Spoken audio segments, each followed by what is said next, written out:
ભગવાન જગન્નાથની રથયાત્રાના રૂટ પર યુજીવીસીએલ દ્વારા ચાલતું ખોદકામ રોકવા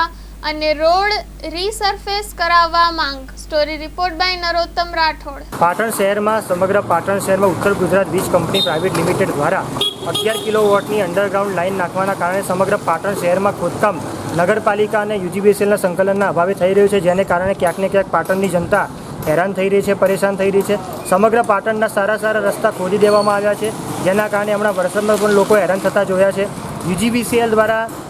મોટીસરા વિસ્તારથી મીપડા ગેટ ચોક સુધી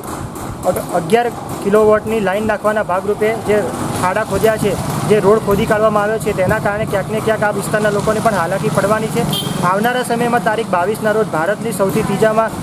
નંબરની વિશાળ રથયાત્રા ભગવાન જગન્નાથની જ્યારે આ રૂટમાંથી નીકળવાની છે, ત્યારે ભગવાનના રથને અહીંયા દર્શન કરવા આવતા દર્શનાર્થીઓ અને ભક્તોને પણ ક્યાંક ને ક્યાંક આવા ખરાબ રોડ રસ્તાના કારણે હાલાકી પડવાની છે। એ માટે કહી રહ્યો છું, કેમ કે યુજીવીસીએલ જ્યારે આવા ખાડા ખોદે છે, પોતાનું કામ પૂરું કરી દે છે, માત્ર ને માત્ર ખોદેલા રોડમાંથી નીકળેલી માટીની પુરાણ કરી દે છે અને ત્યારબાદ કોઈપણ પ્રકારનો રોડ રીસર્ફેસ નગરપાલિકા દ્વારા કે યુજીવીસીએલ દ્વારા કરવામાં આવતો નથી। અગાઉ પણ જ્યારે આની પહેલાં કામ સાલવીવાડા વિસ્તારમાં ચાલુ હતું, ત્યાં પણ નગરપાલિકા દ્વારા યુજીવીસીએલ દ્વારા ખોદકામ કરી દેવામાં આવ્યું, માટીનું પુરાણ કરી દેવામાં આવ્યું, પણ 2 મહિના થઈ ગયો હોવા છતાં પણ રામજી મંદિર વિસ્તારમાં હજી સુધી રોડ બન્યો નથી। માટે પાટણ નગરપાલિકાના ચીફ ઓફિસર શ્રી અને નગરપાલિકા પ્રમુખશ્રીને વિનંતી કરીએ છીએ કે રથયાત્રાના રૂટ પર હાલ પૂરતું જ્યાં સુધી રથયાત્રા ના થાય, રથયાત્રા સંપૂર્ણ ના થાય ત્યાં સુધી કોઈપણ પ્રકારનું ખોદકામ કરવામાં ના આવે, જેના કારણે આ ભારતની ત્રીજા નંબરની સૌથી વિશાળ રથયાત્રામાં કોઈપણ પ્રકારનું વ્યવસ્થામાં કંઈ કમી ના સર્જાય, એવી માંગ સાથે ચીફ ઓફિસર સાહેબશ્રીને વિનંતી કરીએ છીએ।